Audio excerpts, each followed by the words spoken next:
James, thanks for joining us. This is the first ever Downtime Trace podcast, and it's stemming from the Humans Healthcare. I'm wearing the Humans Healthcare hat here, but that's where it kind of is like, we want to just give information that's educational to as many people that want to watch it. Yeah. The interviews we've done on Humans Healthcare have been really kind of straightforward. We just tell people to feel comfortable in telling their story.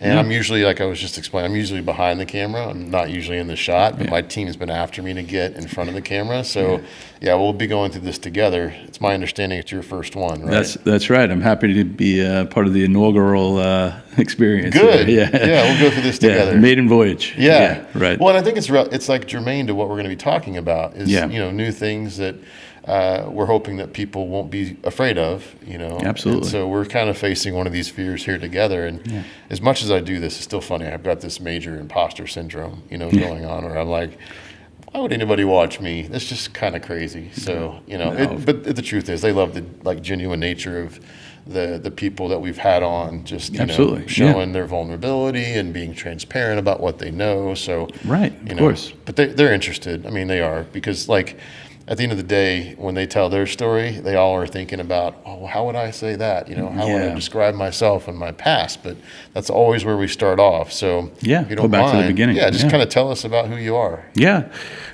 My name is James Sorensen. I'm a tax principal for Raymond. I am located physically out of our Vero Beach office in Florida, but work with clients all throughout, really, the United States. I'm originally from New York, so had a lot of experience up there. And our firm is based out of Michigan with offices throughout Florida, Orlando, Vero Beach, Stewart, Jupiter, and on the West Coast in the Naples, Fort Myers area, Bonita Springs. So we have a pretty good presence down here. Personally, I deal a lot with high net worth type people and their closely held businesses. That could be experienced businesses, startup businesses like yourself, getting going, and then everything that's basically associated with that. So I like to kind of view it as sort of like a complete supply chain, if you will, on an individual and what their life is like.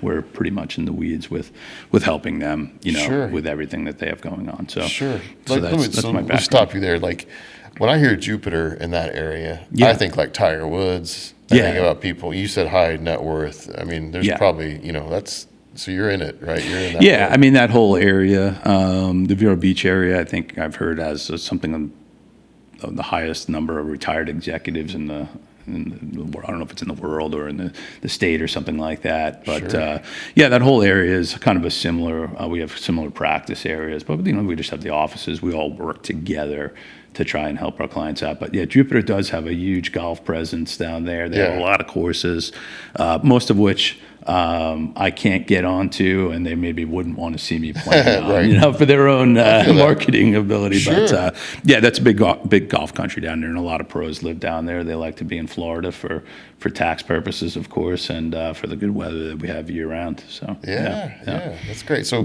you went from New York. Yep. I moved down to Florida 6 years ago with my wife. So and then I found the people at Raymond, and I've been with them basically ever since. So it was a good match. So it was interesting. We were just talking, and you were telling me that your wife's an ultrasound tech. She's an echo technician. So she has worked in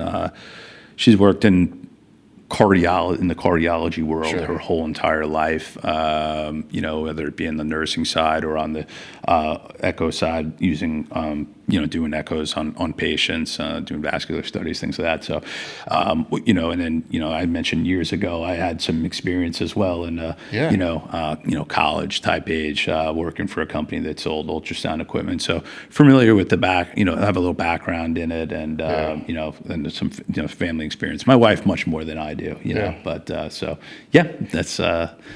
a family history there a little bit, with, she's been involved in that side. So, that's kind of, germane to what we're going to be talking about with medical equipment.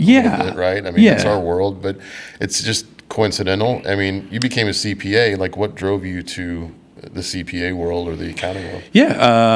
My sister was a CPA. Okay. So, I was looking to go back. I went back to school to get my accounting degree. I thought about going to law school, I worked, a lot. I liked working with numbers. I was good in math, and so I kind of, went the CPA route instead. I went back and got my accounting degree. Eventually got my CPA license. And the funny thing is that you realize is that this is a people world and not really a numbers world. I mean, the numbers are part of it. They're just happen to be there. Most of the time it's a software that's kind of helping you out anyway. But it's really, it's a people and it's a relationship business more than it is, being involved with the numbers. But so that was my background. I'm happy I didn't go to law school. I don't think I would have liked it, having read documents and going through some of that stuff. I was like, I just would not have wanted to have done that, So, sometimes it's just that natural instinct that you have for being, a little bit better at something and kind of, Sure. Having a passion for that. Yeah. I heard someone earlier on in my career say that, tax is kind of like putting a puzzle together. Okay. Finding the pieces, putting them in the right spot. And it's, I've remembered that, 20 years later, it just holds true. That's kind of what it is. And, it kind of ties into what we're talking about, we're going to talk to, is that people have a passion for something. They have a skill set in something.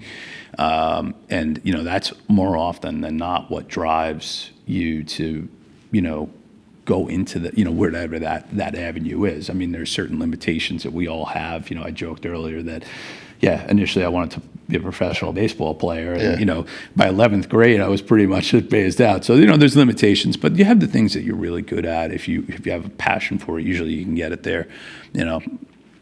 I, talked about my wife a little bit. She had a passion for helping people, type person, and she's in there, and, and every time, be something outside of that world, I go, you see 10, 12, 15 people, different people every day, right there. And so it's about tying those experiences in sometimes to what happens with your regular life too. Sure. So, Sure. Yeah. My wife's a kindergarten teacher. And I hear all the stories about all the kids. Yeah. About all the parents, about the administrators who work in the God bless. in the building, right? Yeah. But it's like what you're saying. I mean, you're still working with people. I mean, when I think about you, I found my way to you through my attorney. I think about you, James. I don't think about you as somebody who's crunching numbers, because when you're talking to me, it's not like you're actively doing the work. You're trying to understand who I am as a person. And it actually, I think it gives, if I'm not mistaken, it gives you context and helps you to do your job better. Yeah, I mean, understanding the nature of your business, what you do, is really what we do. I mean, people think about an accountant or a CPA or whatever, a bookkeeper, and they think of the old picture with the visor and a tagging machine and tape, and that's the thing of the past, really. I mean, it's, there's, software that we have that keeps up with all that, but it's a I have to understand your business. When I do your tax return, that's 8-10 months in the past. That's not something that's currently going on. So that's just a snapshot really of what your financial picture was on that particular moment. So that's what happens behind the scenes. That's compliance that needs to get done, because you don't want to get into trouble with the IRS or in your taxes or anything like that. But, me talking to you, making connections with people, that's really what we do. I mean, that's really what the service business is all about. I mean, I work in a professional services organization. We provide different services for business. It's not just tax, it's accounting, it's HR solutions, and that's really solutions and sort of that marketing of your business as being an advisor, is also what you do. It's what a lot of us do in the service world. Where, we're helping people out. Very much so. And so understanding those businesses, having the conversations with you, what's going on, where are your touch points, things like that. Understanding what we need to do is really what we do for a living. Yeah, fantastic. Absolutely. Well, and I think that's, for us, when we started talking about doing this together, it was because we wanted to help other people.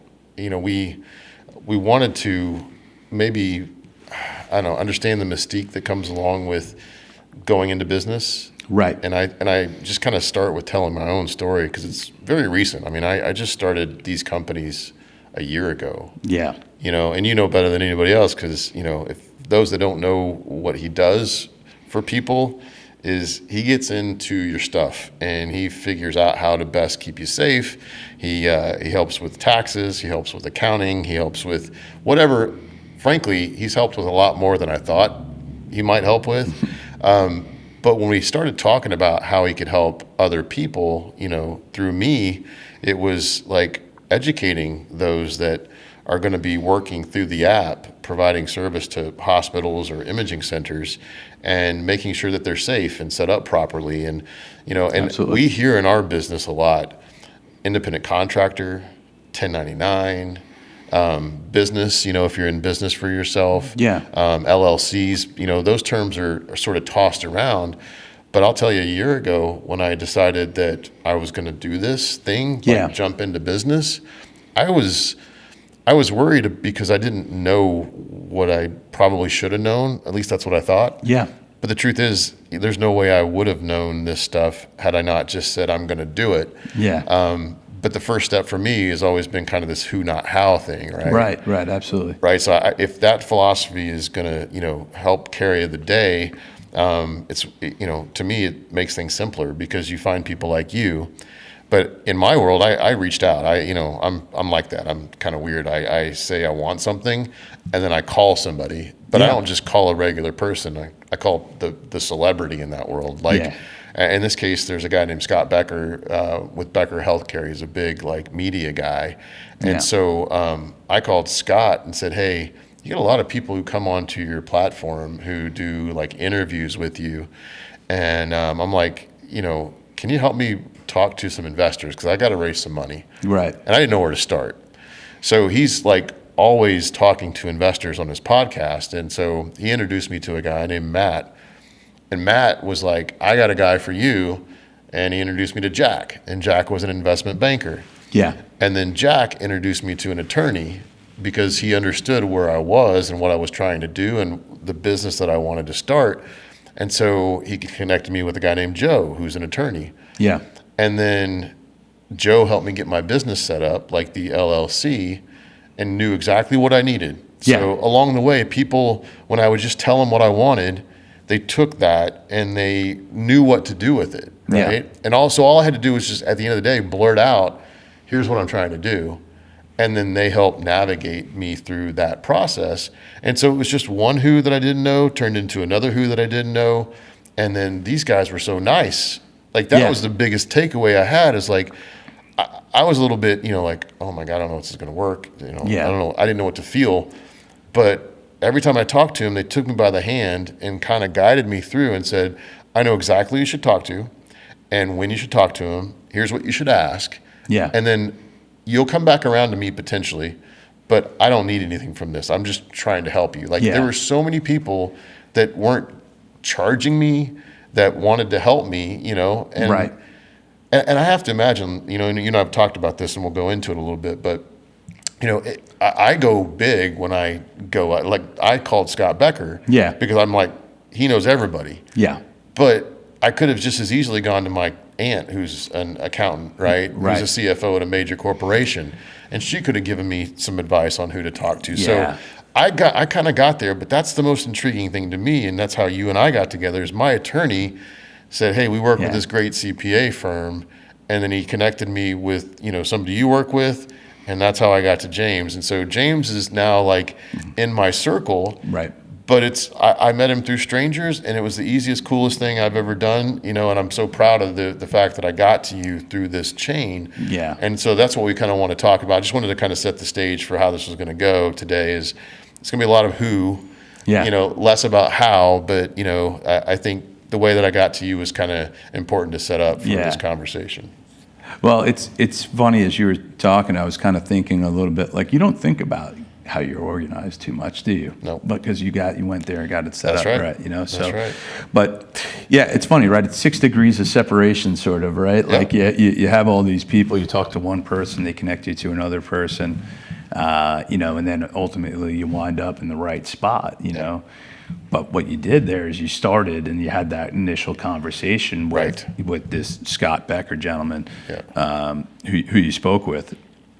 And that's really what it comes down to. You had a vision for how you wanted to start off. A lot of people listening on this podcast, they have that passion for getting going. Okay. And I think you did the right thing. You said, okay, I need to take a step back and I need to think about what I need to do. And that first step wasn't, diving in and trying to get customers or anything. It was just talking to somebody, having that conversation, making that connection with somebody, and they put you in the right steps. So people, I think, inherently want to help other people, and especially if people have a passion for something. It could be anything, as we talked about, particularly in your world. It's the technicians and things like that, but it could be something as simple as like we said, having a landscaping business, or you want to start a food truck or something like that. You got to start somewhere. Everybody wants to start, and doesn't know where to go. I use the analogy, you have a passion for something.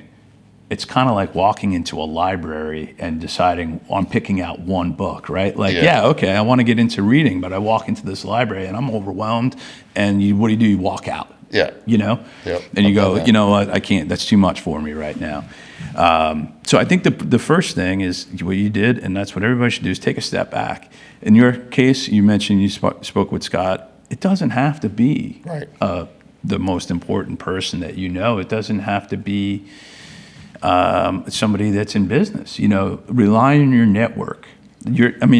Everybody has a network, in some capacity. It could be the people you work with, your family, your extended family, your spouse's side of the business. Any person that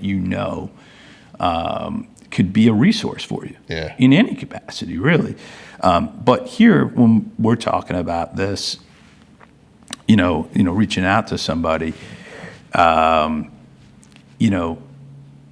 you just make that contact and say, I'm looking to get into, X. We use the analogy of, what about, if you think back to simple things, not simple things necessarily, but the basic things. When we talk about the first time you were going to buy a car, did you just go do it blindly? No, you probably relied on a parent or maybe an aunt or an uncle, someone that knew about cars to go with you, or someone that knew about financing. You go to buy that first new car, man, that's an experience. You and I were kind of joking about having to buy cars recently. Buying a house, I remember my first house. It was, okay, what do I got to do? Well, the first thing I did was pick up a phone and I called a friend who had gone through it recently. They put me in touch with 3 or 4 different people, or they put me in touch with one person, the mortgage guy, who put me in touch with another person, and I talked to somebody at work, and their brother was a real estate attorney, and I remember people asking me, how was it? And I said, no, it was easy. All I did was talk to people, and they were willing to help, and you build that network around you. So that's, I think, the first thing that you really need to think about if you're thinking about going down this road. You have a passion for it. That's number one. That's what you're going to be doing. You know how to do that. But take a step back. Ask around. Do you know anybody that has a business? Do you have an attorney? Do you know a CPA? Those are your initial questions. It could be everybody has insurance. You call your insurance broker and say, listen, I'm thinking about doing this. Do I have the right insurance? So it could be really basic questions that you're asking. And then more often than not, it's just, okay, I get a phone call and they'll be like, okay, this is what I did, or this is what I did wrong, which is what you see a lot. But it's important to not be too far along in the process before you make some of these decisions. We talked about it just earlier. I don't want to be a year in and going, oh my God, I have all the, I've been very successful. I'm doing great. I don't have an entity formed. I don't have insurance. So I have some protection, liability issues out there. I haven't gathered any receipts to offset on some of this income that I have to make. I have all this work to do. I'm overwhelmed. What do people do in that scenario? Yeah. They bury their head in the sand and they don't do anything Oh, for about sure. it, you know? For sure. So it's important to just make those steps. And like I just said, you don't think about that anymore, Yeah. do you? No, You know, no. because Gosh, you took a step back. You're not Yeah. thinking, Downtime Trace is organized as an LLC. Yeah. Once it's set up, it's just, okay, you're just kind of going forward and you kind of think about some other things. So that's I think, the first step to kind of as you're going into this process. One is you have a passion. Two, take a step back, think about, who do I need to contact here? And if you don't have anybody really in that network, because maybe sometimes you come from a network of people that are employed by the government or something like that, where they don't have that, a lawyer or an attorney. Oftentimes there's somebody, you could even just pick up the phone and your local Sure. attorney or CPA can Sure. probably help you out there, Sure. going in the right direction. So Yeah. the important thing is really making those contacts. You mentioned something. I think fear drives a lot, for most people. Yeah. And when I first got into this idea of starting my own thing, I was less fearful because I had people who were willing to help, right? And the more clear that they made the picture for me, the less fear that I had, right? And so when it comes to clarity, what you're describing, I think, is brilliant, because it's got to be simple, and it's maybe starting with, where are most people right now? They're individuals who have this vision, right? Yeah. And in our case with Downtime Trace, they could be service technicians who have a job and they have a main job, but they're looking to make extra money, or most are going to actually probably be close to retirement, and they're like thinking about, how can I leave my situation and ease myself into something that's not a full-time job, and out, sort of out of full-time into part-time. And some may have companies already that they've built throughout their career as a side hustle, but most are probably like just individuals Starting at square one. who've had a paycheck coming in, and they don't know what to do.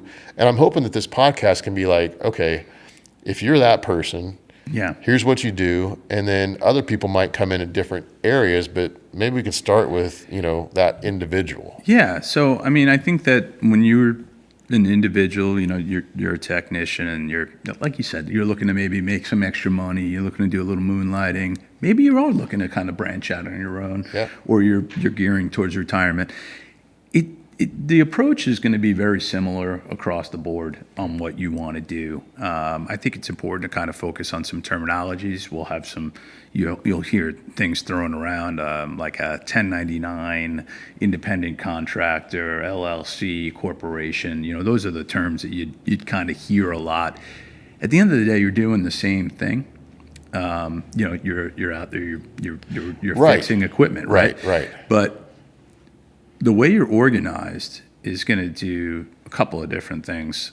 One, it's going to protect, depending on how you're organized, you could add liability protection, which is something that's very important. You might think, I don't really have much, but what about your skill set? That's an asset that you have that's worth something to you. You don't want to have that. You don't want to make a mistake or have an issue and not be able to do that. So it's important to have that liability protection. So that's a factor.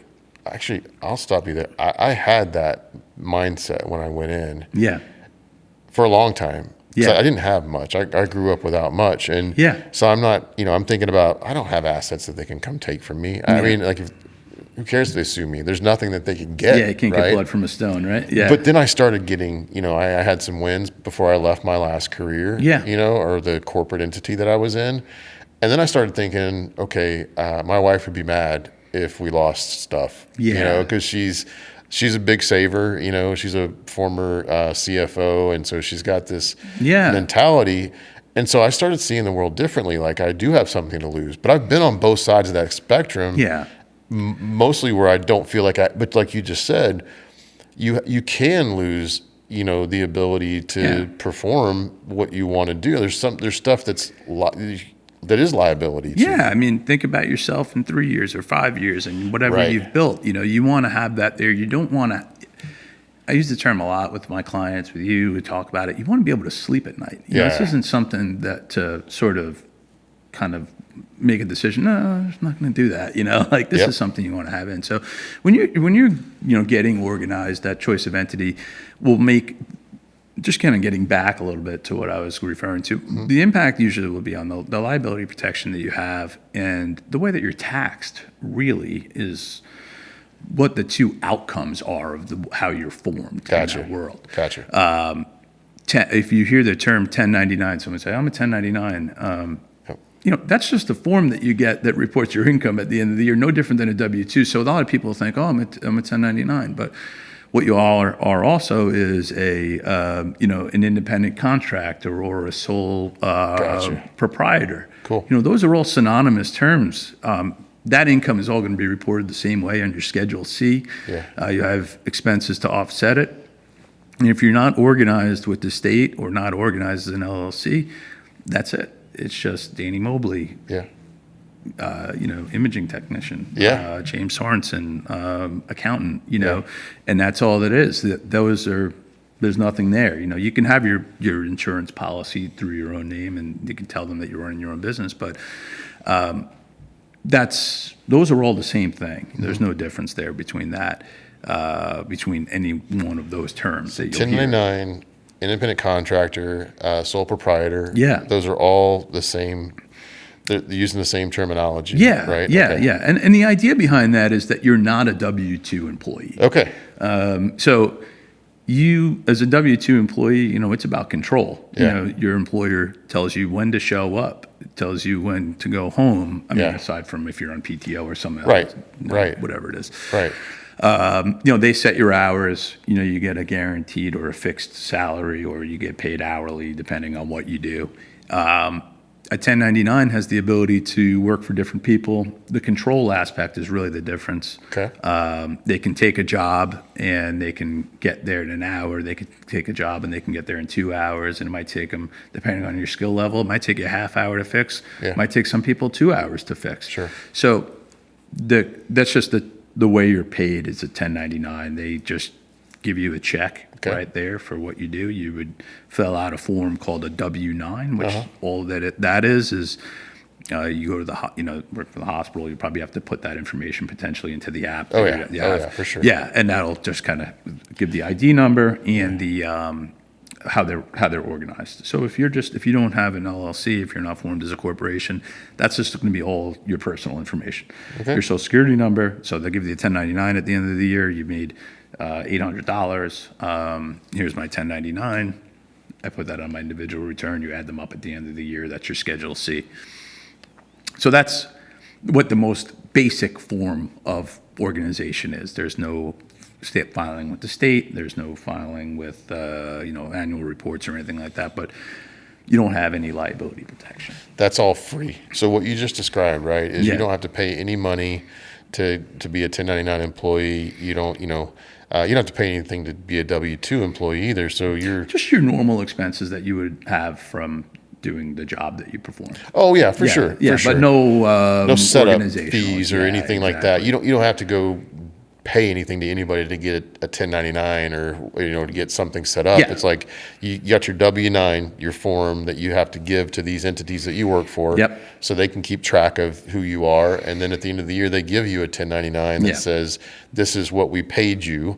Yeah. And so if you worked at different hospitals, in theory, you're going to have different 1099s coming from these different entities, and you got to keep track of them, right? Yeah, that's exactly Okay, right. okay. Yeah, so you got to add that up at the end of the year. Now, keep in mind that even if you don't get a 1099, you still have to report that income. Okay. It's still reportable Good to point. you. So, Good point. if you make less than, I think, $600, then you're probably not going to get a 1099. So those are all things that you need to kind of think about. Sure. Yeah, you'll need to add those up, and it's important to kind of track that information regardless of how you're organized. You can do, some people do it in a spreadsheet, what are the costs of the job that I'm on, mileage, things like that. Right. Yeah. Right. Yeah. So you said that before to me, and you still have to track stuff. It's still a good idea to track stuff. Yeah, I mean, you would be doing what you should be doing, the same things regardless of how you're organized. Okay. And that's, you got to track your income, you got to track your expenses, because you're going to want to report that all at the end of the year on your tax return. Yeah.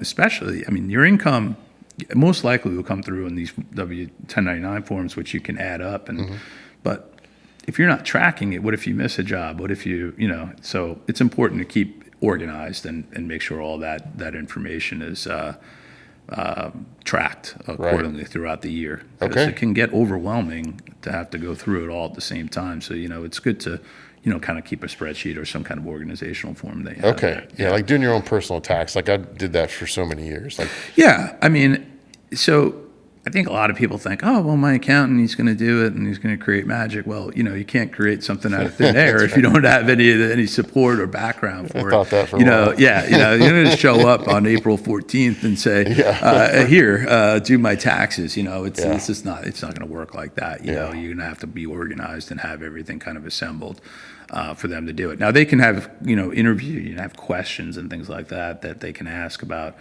particular jobs. But the more involved, I mean, if you do one job, okay, no big deal. You can kind of talk about that a little bit. But if you're doing throughout the year 50, 60, 100, 200 jobs, I mean, now you're starting to talk about a major operation here, that's going to require a lot of work. So that's important to kind of keep track of that.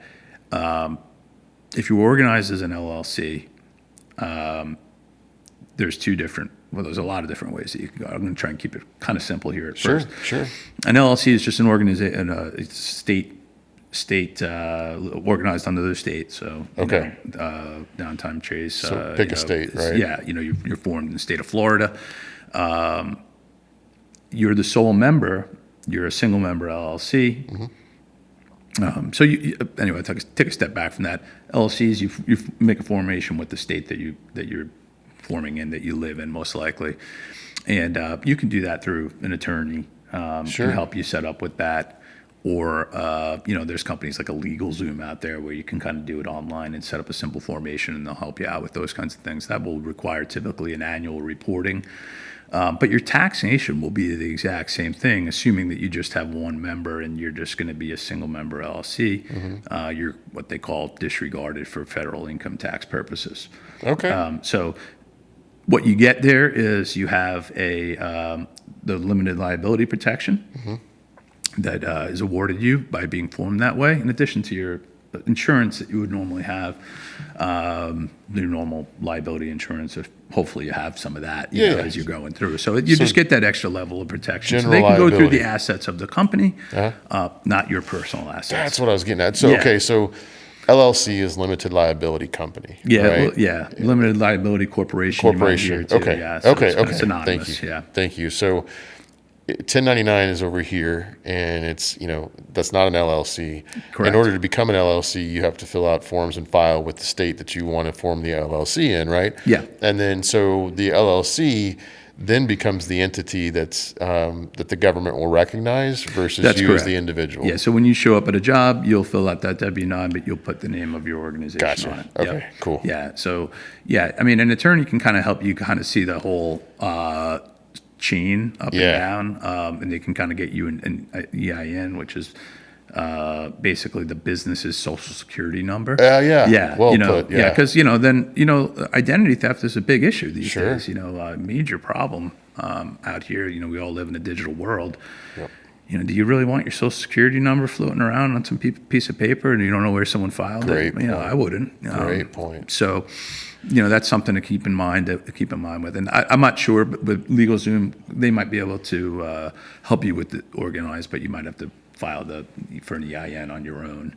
I think in my case, like the attorney they took me by the hand, and by the way, it was not very expensive. We're talking a couple $100, for them to do that. On your relationship, it's they pretty filed simple. for the EIN for me. They did all that stuff, and so I was.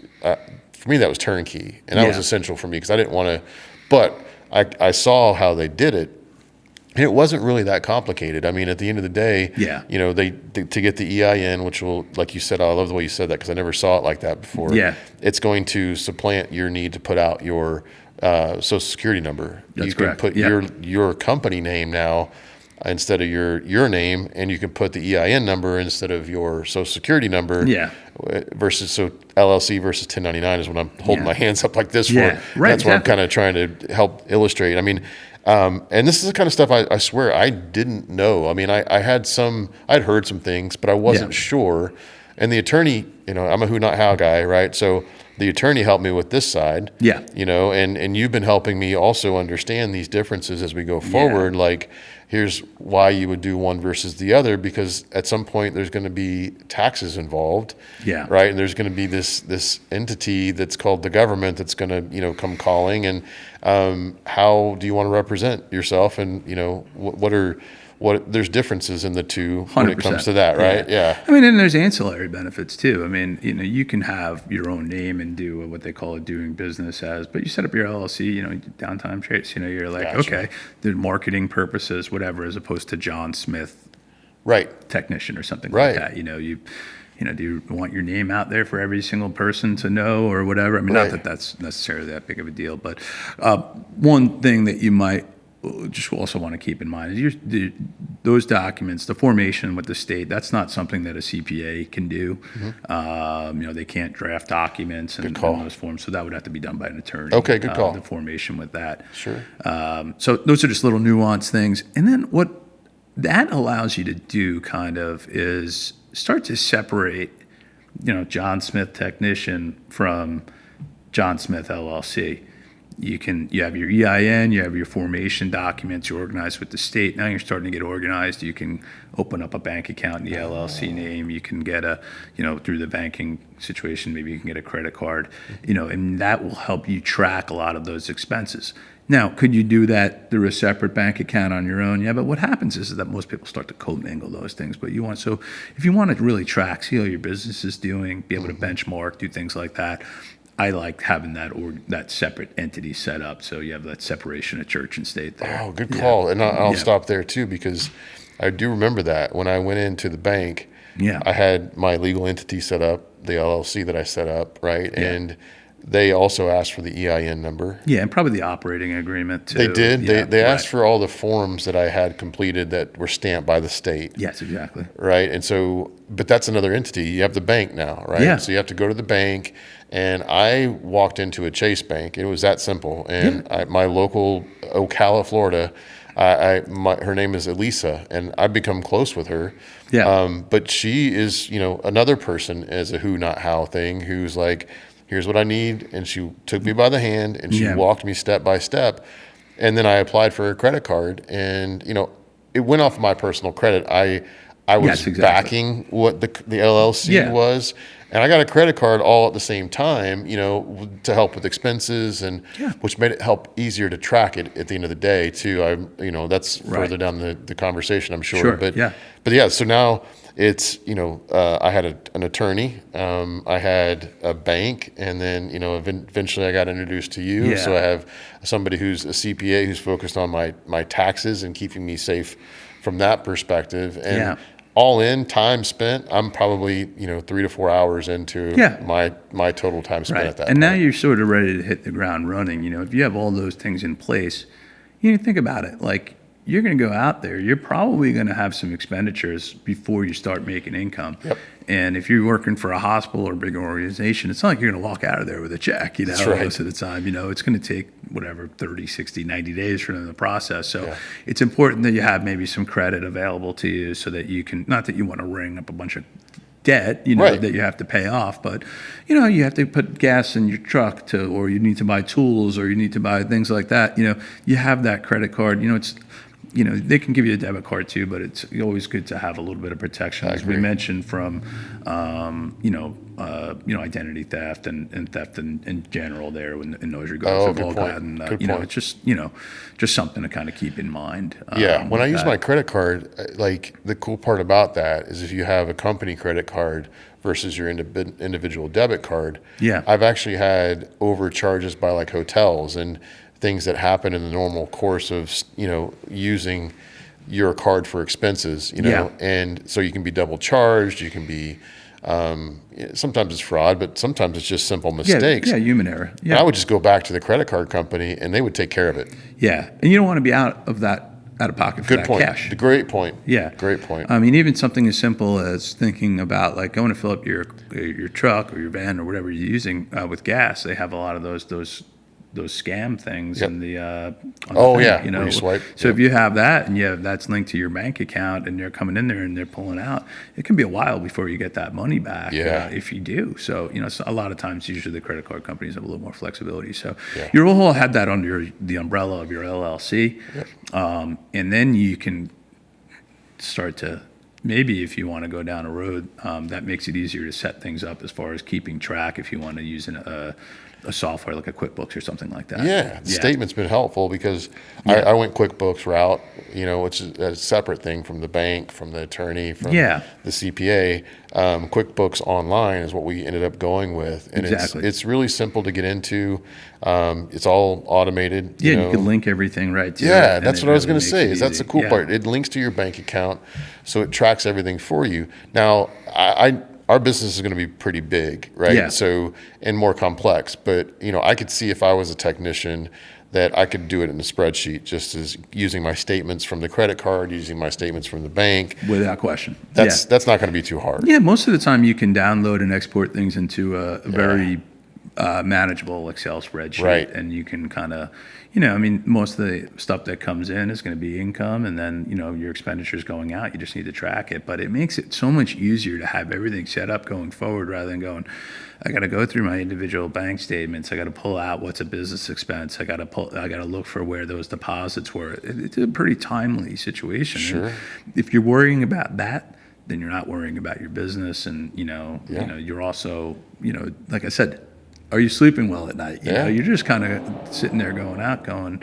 I really want to get going here. I want to do this, earn a couple, and then that starts to become a stressful situation. You're not going to want to do it anymore. That's That's right. kind of what's going to happen. That's right. Thank you for that. That's exactly what we're up against. I think when the folks that are going to come to the app are, they're thinking simplicity, and simplicity. that's what it's built Right. for, is to help them with all the administrative tasks that are, that are kind of in their world today with what they do that they don't typically like.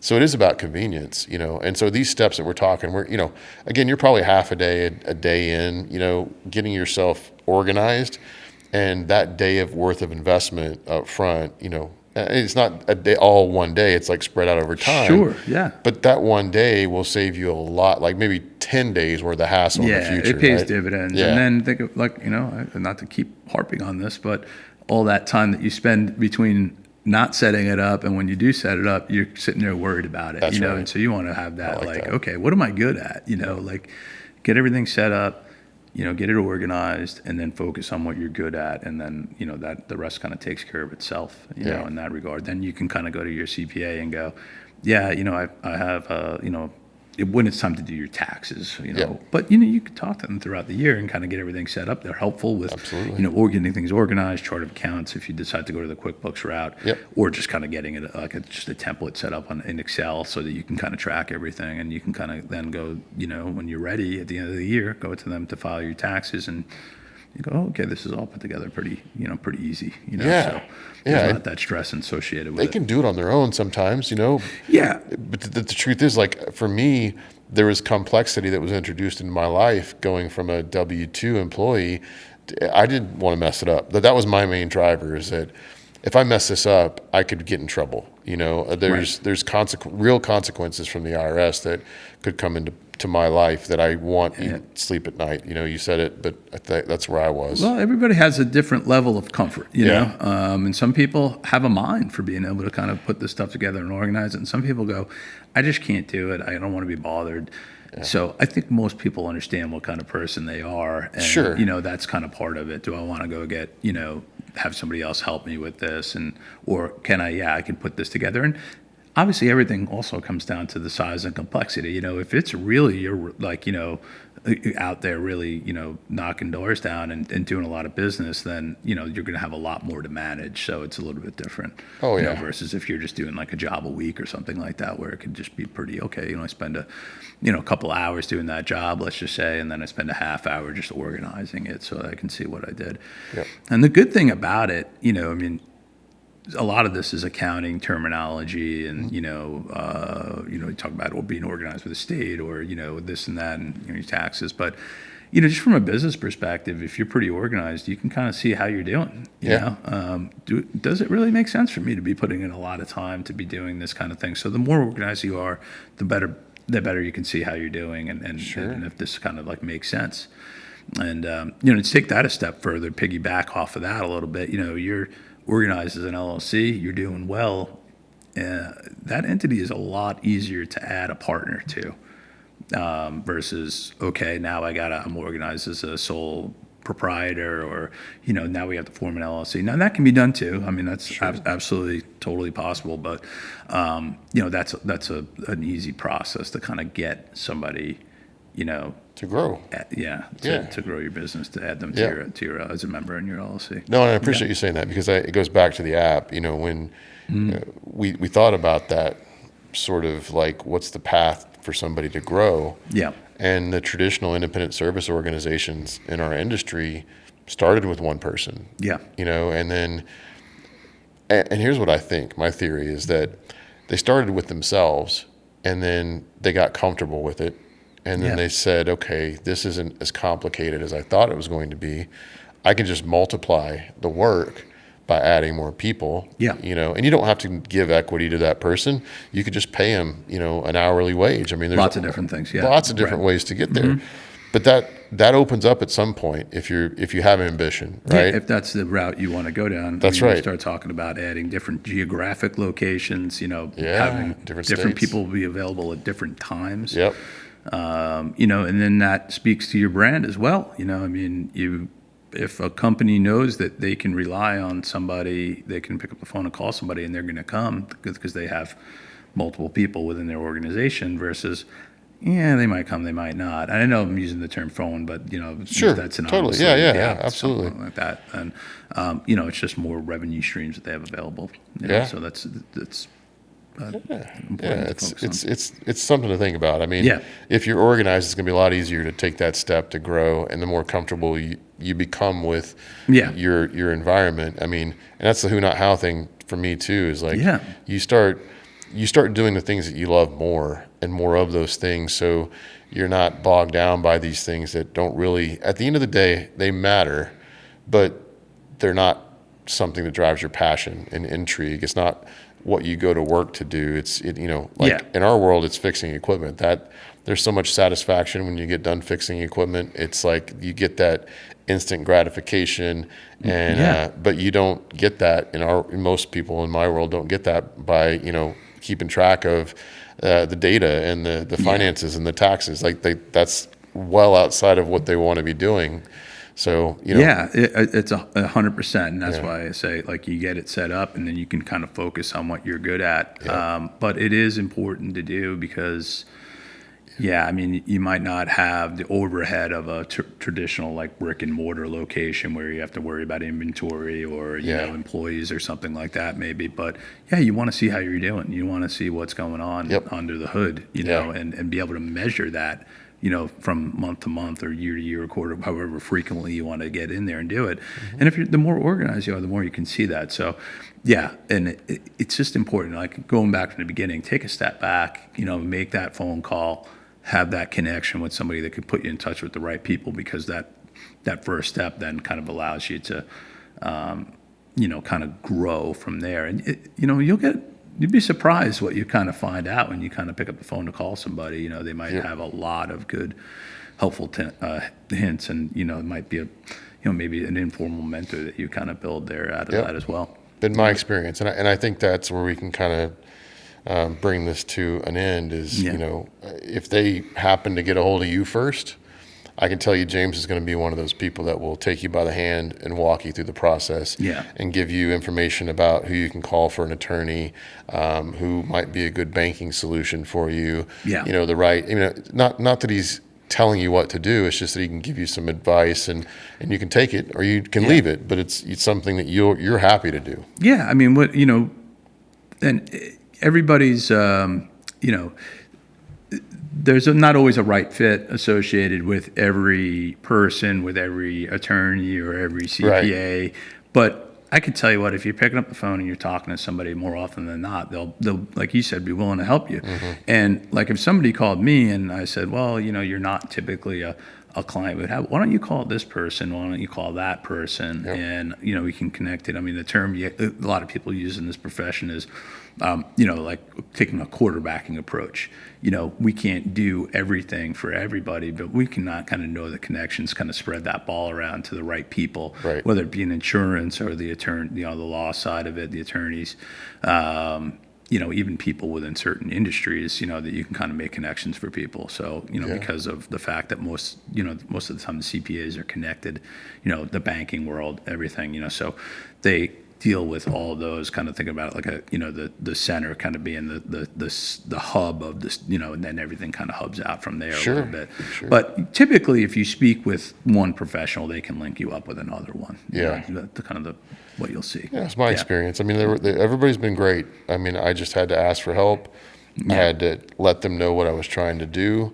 And as a matter of fact, I found that people, they poured into me a little bit. They asked questions. There was real intrigue and interest in it because it's fascinating to you guys, that I found. Like, this is all, you do this because you want to, and you have a passion for it. So, I mean, I think for the people that might watch this, just be prepared to show up with what you're passionate about, what you want to do, and then, as long as you're willing to share that, somebody can help you. Yeah, we hear a lot of different stories. Yeah. There's a lot of different ideas, and so I think there's a natural curiosity when you kind of hear someone go, "Oh, we're doing this." I go, "Really? Okay. Why don't you tell me a little bit about that?" Yeah. And it's kind of like an interview, you know, like if you think about it. Is. This is us talking, and we're kind of out there, but you have that initial conversation. It's like an interview, and it becomes very natural. It does. If you have that passion for it. So it's, and then people go, okay, I think the more you kind of talk and they understand, I think I can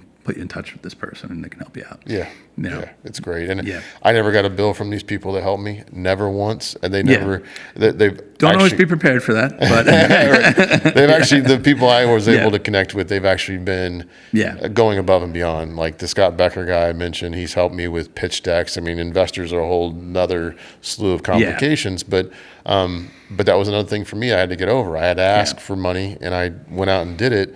But when I did that, I went to the same people, and they were always there to help and, willing to go above and beyond. So, I think, there's a, I think sometimes like a stigma associated with, like two people can't be successful at the same time. I think people like to see people being successful. I think people remember the path that they went down and that they were once working in a garage or whatever story it is that you hear. And, but so I think, to your point, you're a great story, a great, poster boy for that, people do want to help and they are willing to help. And, if someone doesn't answer the phone, try somebody else. Exactly. Yeah, exactly. Yeah, and if nothing else, you can come to us at Downtime Trace. That's what we're here for. We're trying to facilitate more options for a market, the healthcare market. And absolutely. The more people that come forward that want to do what we're talking about, the better it's going to be for the customers. And frankly, the better it'll be for Downtime Trace in our industry. So, the industry, right. Exactly. So it's like, if you just come to us, we'll get you connected with the right people. And if it was James, it doesn't matter where you start. Yeah. Just maybe tell somebody your story and, that'll get you going. And, it's pretty easy. And if I had one thing to, kind of wrap it up is, don't worry too much about those kinds of things. If you're talking to people, they'll kind of point you in the right direction. But just be, prudent to start. Like make sure you ask questions, make sure you reach out to people, and if you're already involved in something and you're already going forward to it, don't just take a step back and go, oh, okay, I didn't realize that that's something I need to do. Don't ignore it. Kind of go ahead and start making those connections, even if you're a little bit down the road. Yeah, great point. Absolutely. Thanks, James. Yeah, Thanks I appreciate it. It was a lot You're of fun. great, man. Yeah. Awesome first anytime. time. Yep.